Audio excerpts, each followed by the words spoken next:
তৌকির আহমেদের কোনো দোষ আছে কেউ বলতে পারবেন? বিমানটা তো আকাশে উড্ডয়ন করেই আগুন ধরে গেছে বিমানে।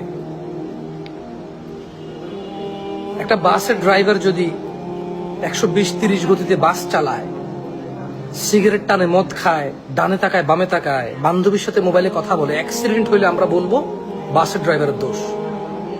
কিন্তু একটা 100 বছর, 50 বছর, 80 বছর পুরনো একটা বাসের মধ্যে বসছে, যার ইঞ্জিনে কাট কাট কাট করে সাউন্ড করে, শব্দ করে, শুধু বডিটুকুর অংশং করে দিয়ে দিছে, ব্রেক কাজ করে না বা করে না, মাত্র নতুন ঠিক করছে, ইঞ্জিন অয়েল ঠিক করছে, বাসের মানে কি একটা যা তা অবস্থা। তারপরে আবার বাসের এখানে টেস্ট ড্রাইভ চলতেছে যে তুমি 80 কিলোমিটার বেগে চলতে হবে, তুমি ঢাকা শহরের অমুক রাস্তা দিয়ে চলতে হবে, এছাড়া তোমার কাছে পরীক্ষা দেওয়ার কোনো রাস্তা নাই।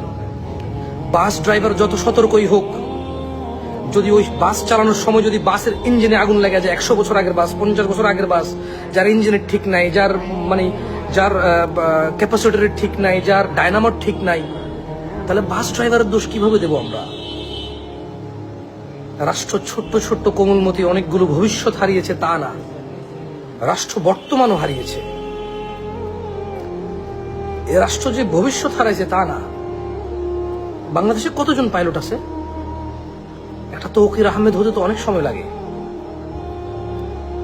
এমন ছেলে যে দেখেছে বিমানে আগুন লেগেছে, নিজে ইজেক্ট করে নাই, বের হয়ে যায় নাই, মাথায় নিজের জীবনটা আসে নাই।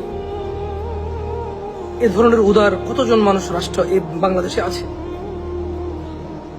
বাংলাদেশে কয়টা ছেলে আছে যে বিমান পড়ে যাবে, সে বেরিয়ে যাবে ওখান থেকে, বাট সে ইনস্ট্যান্ট বের হয় নাই। তো মানুষকে ভালোবাসার মতো মানুষ বাংলাদেশে কতজন আছে যারা ওই স্কুলে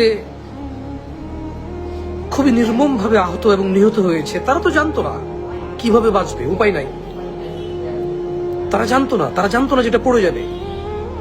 যখন বিমানে আগুন লাগছে, তৌকির আহমেদ তো এটা জানতো এখান থেকে কিভাবে ইজেক্ট হয়ে বের হয়ে চলে যাওয়া যায়।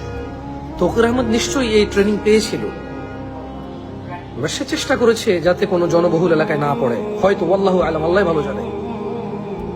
যে ছেলের মন এত সুন্দর, এত নরম, বিমানে আগুন লেগে গেছে, বিমান থেকে বের হওয়া যায় জানে, এটা পড়ে যাবে জানে, শুধুমাত্র কম ক্ষতি কোথায় গিয়ে ফালাইলে হয়, মানুষের ক্ষতি যাতে না হয়, এমন চিন্তা করা বাংলাদেশি কয়জন আছে?